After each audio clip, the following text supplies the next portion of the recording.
Cada día, unas 130 mujeres en el mundo son asesinadas por una pareja, expareja o alguien de su entorno familiar. En Chile sumamos más de 1000 víctimas desde que este delito se tipificó como femicidio en el año 2010. El 15 de enero del 2007, una empresa sufrió la pérdida de una de sus colaboradoras. Se enteraron por las noticias que Edith Vázquez, de 50 años, había sido asesinada por su exmarido. Su muerte dejó una inquietud profunda en la organización.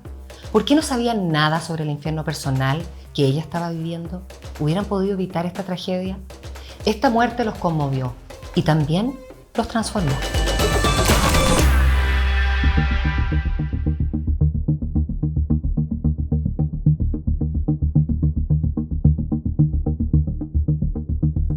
Francisco, ¿quién era Edith? ¿Cómo era Edith? Ella fue una gran representante médico que tuvimos durante unos 12 años aproximadamente y se destacó siempre por una serie de cualidades muy positivas. Era muy proactiva, era de muy buen humor, se relacionaba muy bien con la gente y eso hacía, digamos, de que fuera una persona que estuviera dentro, digamos, del principal grupo, digamos, de representantes médicos dentro del equipo comercial. ¿Y cómo esta noticia tan dramática golpea a la organización? ¿Cómo se vive esa primera noticia? Era algo que no se podía creer porque nunca lo habíamos vivido. Entonces, al no haberlo vivido, tampoco teníamos una experiencia que uno pudiera asimilar sobre el punto, ¿no? Fue un momento emocionalmente muy fuerte para toda la organización. Y claro, y ahí nos empezamos a preguntar, bueno, ¿cómo no nos dimos cuenta? ¿Cómo no supimos? ¿Cómo no pudimos ayudarla? Mira, lo que pasa es que ahí entramos en una etapa de reflexión. O sea, todo el equipo gerencial va a decir, bueno, ¿qué hacemos? Había cierta presión de que había que hacer algo, pero ¿qué es ese algo? ¿Cómo? ¿De qué manera? No teníamos claridad sobre ese punto. Y primero hay que tomar una gran decisión. Bueno, ¿este es un tema que tiene que ver con nosotros o es un tema social que está fuera de nosotros? ¿No es cierto? Entonces, a partir de ahí, digamos, llegamos a la conclusión que sí podíamos hacer algo, ¿no? Y como nosotros no sabíamos exactamente qué hacer y de qué manera hacerlo, dijimos, bueno, tenemos que llamar a los expertos. Por lo tanto, por eso que tuvimos la fortuna, digamos, en aquel minuto de haber conocido a esta organización que se llamaba Domos.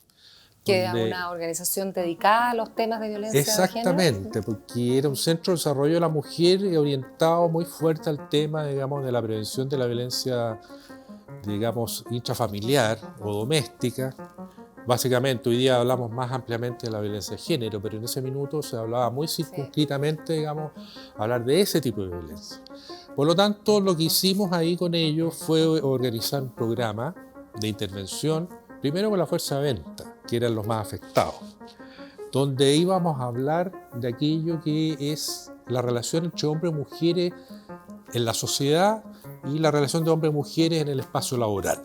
Pero algo casi terapéutico, digamos, era como exacto, ¿cierto? Pero tenía ese título porque no podíamos llegar a hablar de inmediato, mire, vamos a hablar sobre violencia intrafamiliar, porque eso generaba mucha resistencia de hombres y de mujeres. ¿Qué tengo que ver yo con esto, digamos? ¿No es cierto? Yo esto no lo viví, no lo vivo, por lo tanto no me interesa. Mi trabajo, digamos, ¿qué tiene que ver esto con mi trabajo?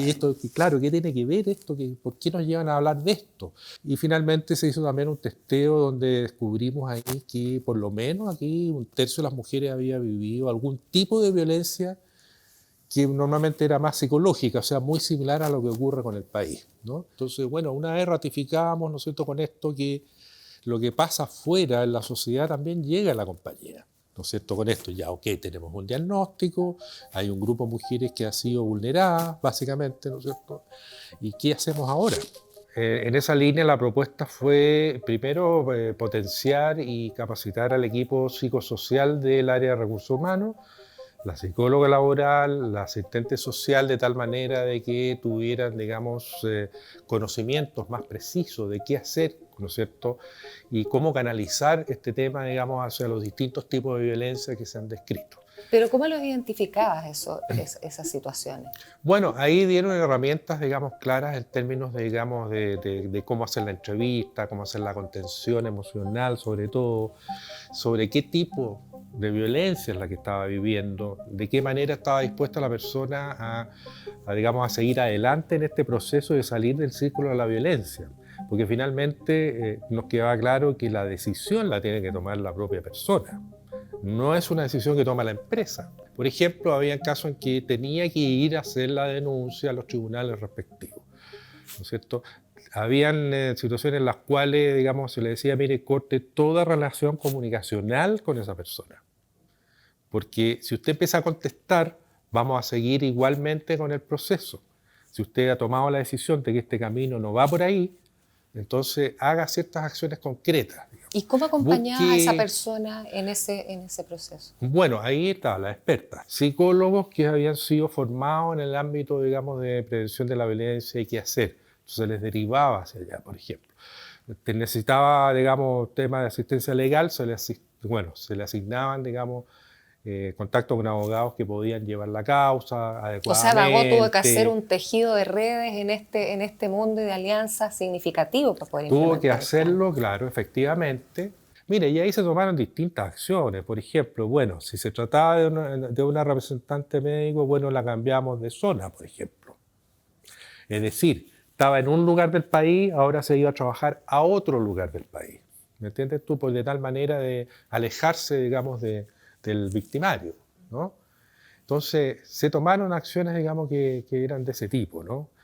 Inclusive, habían cosas que iban más allá, o sea, es decir, ya voluntariamente, de jefes que decían, bueno, mira, tenemos que sacar a esta persona de aquí, llevarla a una casa de acogida, por ahí de repente no era tan rápido, por mientras la vamos a instalar aquí en un departamento que vamos a arrendar especialmente.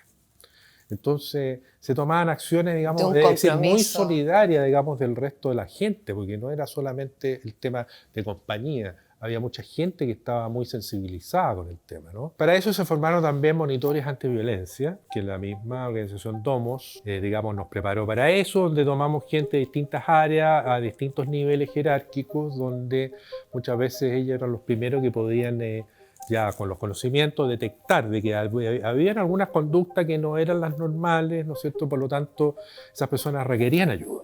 Es que las personas empezaron a tener mucha confianza en que si pedían ayuda, realmente esa ayuda la obtenían. ¿Y cómo es que ocurre este tránsito o esta evolución, digamos, entre una compañía centrada en instalar una política de cuidado, ¿cierto?, hacia una política de promoción de la igualdad de género? Mira, yo creo que cuando recibí la gerencia de personas, que en ese minuto se llamaba recursos humanos, hoy día se llama gestión de personas, es que había un mandato muy claro, había que generar valor a través de la gestión de personas. ¿Cómo generamos valor a la compañía a través de la gestión de personas? Decíamos, bueno, con lo que ya habíamos aprendido, la mitad del talento de la humanidad está también en las mujeres, porque, o sea, no está solo en los hombres, por lo tanto, lo lógico era formar equipos con diversidad. Se fue constituyendo, digamos, este tema de que era relevante, y lo fuimos monitoreando y midiendo a través del tiempo, de que los equipos tuvieran diversidad de género, ¿no es cierto? Y eso a todo nivel jerárquico. Y gracias a todo este trabajo que ustedes han hecho, han recibido varios reconocimientos, pero además entiendo que fueron la primera empresa certificada. Cuéntame un poquito de qué se trata esa certificación. Mira, nosotros partimos primero con el CERNAM en aquella época, haciendo lo que se llamaba el programa Iguala.cl a cargo de la ministra Laura Albornoz, ¿ya? Modelo que ella confesaba que lo habían traído desde el País Vasco y lo habían transformado de alguna manera en Chile, y empezamos a trabajar en este modelo con distintas dimensiones, que fue el precursor de la norma chilena 3262 de igualdad de género y conciliación, ¿eh? Entonces ahí trabajamos alrededor de 50 empresas en Chile, que tuvimos un reconocimiento presidencial en la moneda por parte de la presidenta Bachelet en el año 2010. Y eso nos dejó muy, digamos, orientados hacia cuando ya vino la norma que se construyó por parte del INN con el CERNAM, ¿no es cierto?, para poder, en conjunto con otras dos empresas más, ¿no es cierto?, certificarnos, ¿no es cierto?, siendo los pioneros en Chile, y que ya hemos cada 3 años reiterado, digamos, esta certificación. ¿De qué forma se ha involucrado el sindicato en esto? Ellos han sido muy partícipes, muy involucrados también en el tema. Inclusive con la norma 3262 de igualdad y conciliación, hay la figura que se llama el equipo SEGO, el Comité de Equidad de Género Organizacional, donde participa ahí también no solamente gente, digamos, del área personas, sino que también de otras áreas y también el sindicato. Y cuéntame, a 15 años de la muerte de Edith, cuando tú ves todo lo que ha ocurrido a nivel organizacional, ¿con qué te quedas después de estos 15 años? Mira, yo me llevo una reflexión tremenda digamos, de la vivencia que hemos tenido y sobre todo del hecho de que mucha gente, digamos, tiene también ansias de participar y contribuir en esto. Que cuando da los espacios para que esto ocurra, la gente se vuelca solidariamente, lo que habla muy bien del ser humano. Yo creo que eso es descubrir esa parte tan positiva, digamos, de las personas en un mundo tan convulsionado como el de hoy, te llena de satisfacción de que hayamos abierto esa puerta. Desde el nivel más alto de la organización estuvo comprometido en esto. Es decir, no estuvimos solos en esto, estuvimos toda la organización involucrada. Francisco, qué valiosa la manera en que resignificaron un hecho tan traumático y le permitieron a Bagó transformarse hoy día en la compañía referente en temas de cuidado y igualdad de género como la que hoy día son. Sin duda, un ejemplo de los que queremos mostrar en Reset. Así que gracias por permitirnos conocer esta historia. Resignificar el dolor y trabajar colaborativamente por la equidad de género es el Reset que nos propone Bagó.